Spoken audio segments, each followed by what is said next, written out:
वलीद और समद के बीच में अब ऐसा दूरियां बढ़ती जा रही हैं और समद वलीद को मैसेज कर देती है कि मेरे जो घर वाले हैं मेरी शादी किसी और जगह पर करवा रहे हैं। तो अब यहाँ पर वलीद का क्या रिएक्शन आएगा, क्या वो समद को इजाजत दे देगा कि आप अगर शादी करना चाहती हो तो कर सकती हैं, किस तरीके से समद वलीद को छोड़कर जाएगी, ये सब कुछ आज के शो में बताएं। जिस दिन से बेबी बाजी फरत के घर आई तो उस दिन से फरत ने जो है वो वासिफ के साथ सही तरह बात नहीं की है और हर वक्त इसके साथ लड़ती रहती है। वासिफ इस मामले पे बड़ा परेशान है क्योंकि उसने नसीर को भी कॉल की हुई है और जमाल को भी इस बारे में बताया हुआ है कि आप बेबी बाजी को यहाँ से लेकर चले जाएं, हमारे पास काफ़ी अरसा हो गया वो रह चुकी। अब खुलकर तो अपनी ज़बान से ये बयान अल्फाज नहीं करता, लेकिन अंदर अंदर से वो इस हिसाब से इशारा दे रहा होता है कि बेबी बाजी को इस बात का पता चल जाता है कि ये लोग मुझसे तंग हैं और वासिफ इस मामले पर बड़ा अपसेट है। उसको जो है वो घर पर सही तरह माहौल नहीं मिलता जिस हिसाब से उसे पहले मिलता था। ऑफिस में परेशान बैठा होता है, जब इसका दोस्त इससे परेशान देखता है तो इससे जो वो वजह पूछते हैं कि भाई क्या हुआ भाईजान,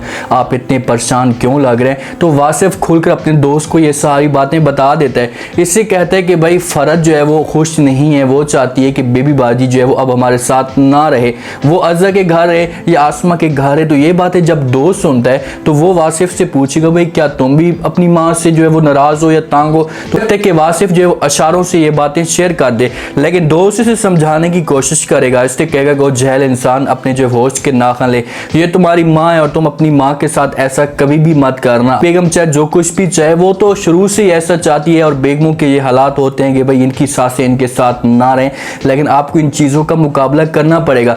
घर जाता है, इस बात पे थोड़ा बहुत जो है वो रुक जाए। जब घर जाएगा तो घर जाकर फरत इसके साथ बात भी नहीं करेगी और भी इसके ऊपर गुस्सा करेगी क्योंकि अज़रा जो है वो बेबी बाजी को मिलने के लिए आई थी और ये चीज़ें फरत को अच्छी नहीं लगी थी। इसी वजह से फरत वासिफ के ऊपर सारा का सारा गुस्सा निकाल देती है। अज़रा को तो वहाँ पर कुछ भी नहीं कहती, उसे सब कुछ जाकर बताती कि भाई जब मैंने अज़रा को मना भी किया हुआ था, उसे रोका हुआ भी था कि आपने हमारे घर नहीं आना, तो फिर उसकी क्या मजाल है कि वो हमारे घर आई है। कम से कम ये चीज़ें तो आप देखें। अब ये सब कुछ जो है वो बेबी बाजी की वजह से हो रहा है। वो इस घर में मौजूद है, अज़रा इस घर में आकर जो हमारे नुक्ताचीनियाँ निकालना शुरू कर देती है।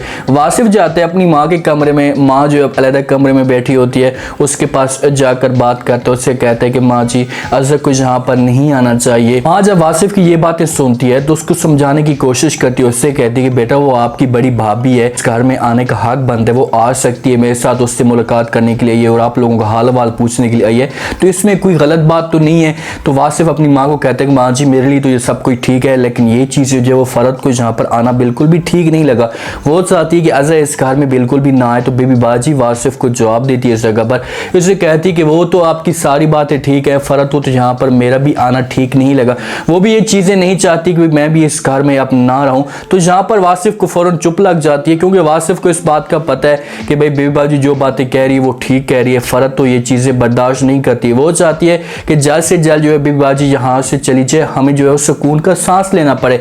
वासिफ यहाँ से कोई भी बात नहीं करता और उठकर चला जाता है। अब देखेंगे वासिफ को इस जगह पर बात करनी चाहिए थी, उससे जो है वो फरत को रोकना चाहिए था कि भाई तू इस किस्म की बातें ना कर, चलो ठीक है वो आ भी गई है तो इसमें शोर मचाने वाली कौन सी बात है। फरत ने तो बहाना बना कर रखा हुआ है, वो चाहती है कि कुछ ना कुछ मुझे ऐसी बातें मिले जिस पर मैं सारा का सारा जो इल्ज़ाम है वो बेबी बाजी के ऊपर लगाऊं।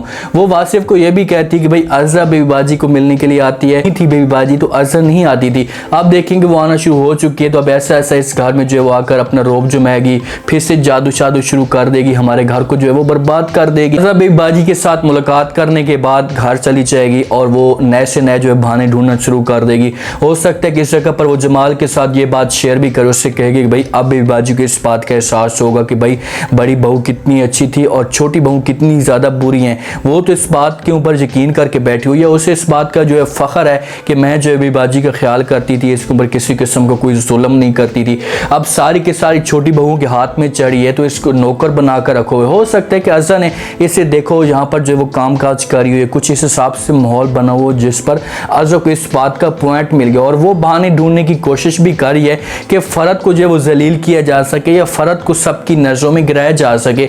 जमाल को पता है कि भाई कभी भी जो है वो वासिफ ये हरकत नहीं कर सकता, वासिफ तो अपनी माँ के साथ सीरियस है, लेकिन वासिफ अपनी माँ से अब तंग हो चुका है, वो बज़न हो चुका है और वो चाहता है कि माँ जो है किसी तरीके से आसमा के घर चली जाए, वहाँ पर जाकर रहना शुरू कर दे। जमाल के घर काफ़ी ऐसा हो गया, वहाँ पर रही है, तो अब आसमा की बारी है उस घर में ये चली जाए, लेकिन बेबी बाजी नहीं जाना चाहती। उसे पता है कि आसमा के घर में जब जाऊंगी तो वहाँ का जो माहौल है वो ठीक नहीं है। आसमा के ऊपर समझो कि मैं बोझ बन जाऊंगी। आसमा तो दिल के तौर पर ये चीज़ें चाहती है, उसे इस बात का अंदाज़ा है कि बेबी बाजी को मेरे अलावा कोई भी उतनी अहमियत नहीं देगा, लेकिन वो मजबूर है। घर का जो सर्कट है वो सही तरीके से नहीं चल रहा। बेबी बाजी को एक ही उम्मीद थी अपनी बहन की कि भाई इसकी जो बेटी है वो मुझे आकर मिलेगी, तो उसके बाद जो है मेरे बेटे के झाड़े होंगे, वो दिन होंगे, वो तब्दील हो जाएंगे। लेकिन बहन भी अब मुखलिस नहीं रही, वो भी इसे धोखा देना शुरू कर रही है। वो आती है समद के पास, आकर बात करती है, उससे कहती कि बेटा तुम्हारी जो शादी की बात है अब वो चल पड़ी और बहुत जल्द तुम्हारी जो है वो शादी हो जाएगी। समद अपनी माँ को रोकने की कोशिश करती है, उससे कहती कि माँ जी आपको अब इतनी जल्दी क्या है, थोड़ा सा वक्त दे दे, मैं फिलहाल शादी करने के मूड में नहीं हूँ या निकाह करने के मूड में नहीं हूँ।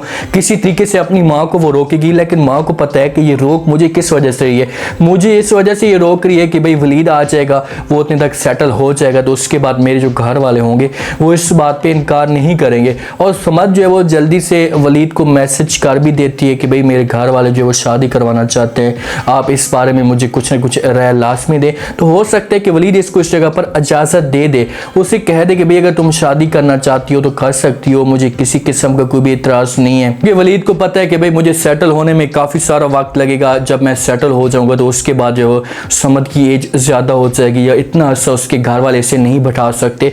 इसी वजह से वो समद को इजाज़त देते हैं और समद एक दफ़ा खुद वलीद के साथ मुलाकात भी करेगी, उसके साथ बात भी करेगी कि भाई मुझे जो वो मैं आपके साथ मिलना चाहती हूँ। समद इसका इंतज़ार कर रही है, वो दिली तौर पर वलीद के साथ मुखलिस है, लेकिन वलीद मजबूरी की वजह से वो समद को इजाज़त देगा। आसमा को जो है वो घर की फ़ाइल नज़र नहीं आती क्योंकि अलमारी में पड़ी होती हैं, अब वो फ़ाइलें मौजूद नहीं होती। तो नसीर आता है जिस वक्त, तो आसमा उससे पूछती है कि भाई जो घर की फ़ाइल थी वो कहाँ है, मैं उसे ढूंढ रही हूँ, किसी जगह पर संभाल कर रखना चाहती हूँ कि भाई कोई उठा कर लेकर ना जाए। तो नसीर कहता है कि भाई आपको परेशान होने की कोई भी ज़रूरत नहीं है, वो मेरी चीज़ थी और मैंने उसे संभाल कर रखा हुआ है, ऐसी जगह पर रखा हुआ है कि कोई भी उससे जो है वो नहीं छीन सकता। अब वो फ़ाइल तो रक्सी के पास पड़ी हुई है। तो आसमा कहती है, उसके ऊपर आप पॉइंट्स के हिसाब से बात भी मार देती है और कहती है कि भाई काश इसी फ़ाइल की तरह आप अपने ख़ानदान को या अपनी फैमिली को चीज़ समझ कर संभाल कर रखते तो हो सकता है कि ये चीज़ें आपके काम आती। आसमा को पता है कि इसने फ़ाइल जो है वो किस जगह पर लगाई हुई है या किसको जाकर दी हुई है। तो शौहर है और इसके घर में रह रहा है, तो कॉल पे बात करता है, सारी सारी रात सारी सारी दिन कॉल पे बात करता है, बैर चला जाता है। तो बीवी है, इतना अर्सा इसके साथ गुजार चुकी है, तो इसको जो वो समझ चुकी होगी ये ज़रा सा भी झूठ बोलता होगा तो आसमा इसकी बातों को पकड़ लेती होगी, बल्कि ये तो खुलकर ये सब कुछ कर रहा है, तो फिर तो आसमा को इस बात का अंदाज़ा भी होगा कि ये किसी और के चक्करों में है। लेकिन अब आसमा इस बात पे उम्मीद लगा कर बैठी हुई है, उसने सारी की सारी जो बातें हैं वो खुदा के ऊपर छोड़ दी हैं कि इस चीज़ का जो है मुझे हिसाब मिलेगा और बहुत जल्द जो है वो नसीर वाला जलील होगा, इसके पास कुछ भी नहीं रहेगा और इसी मुश्किल वक्त में जो है वो आसमा इसके काम आएगी। अब देखना ये है कि जिस हिसाब से वासिफ रिएक्शन कर रहा है, जिस हिसाब से वासिफ का बात करने का अंदाज आ रहा है, तो क्या ये बेबी बाजी को जो आसमा के घर छोड़कर आ जाएगा। वासिफ का हक बनता है कोई इस मुश्किलात में जो ऐसा कदम बिल्कुल भी ना उठाए, वो उसके साथ रहे क्योंकि जॉब करता है। अब नसीर वालों के पास तो जॉब नहीं है, जमाल के पास भी जॉब है, ये दोनों जॉब कर सकते हैं, तो इसका जो खर्चा है वो बर्दाश्त कर लेंगे। आसमा के ऊपर लेकर जाएंगे तो आसमा के ऊपर और भी ज्यादा जो मुसीबतें आएंगी, नसीर और भी ज्यादा जो है वो आसमा के ऊपर तंज करेगा। उम्मीद है आज के रिव्यू, आज का ये टीजर आप लोगों को पसंद आया होगा। आपने कमेंट सेक्शन में अपनी कीमती लास्ट में बताने का आपको क्या लगता है कि समद जो है वलीद का इंतजार करेगी या अपनी माँ की बात मानकर वो हमेशा के लिए वलीद को छोड़ देगी। अगर वलीद को वो मैसेज करती है और उसके साथ मुलाकात के लिए उसे बुलाती है तो वलीद का फिर हक बनता है कि मुलाकात के लिए वो समद के पास जाए और अपने घर वालों को किसी तरीके से समझाने की कोशिश करेंगे।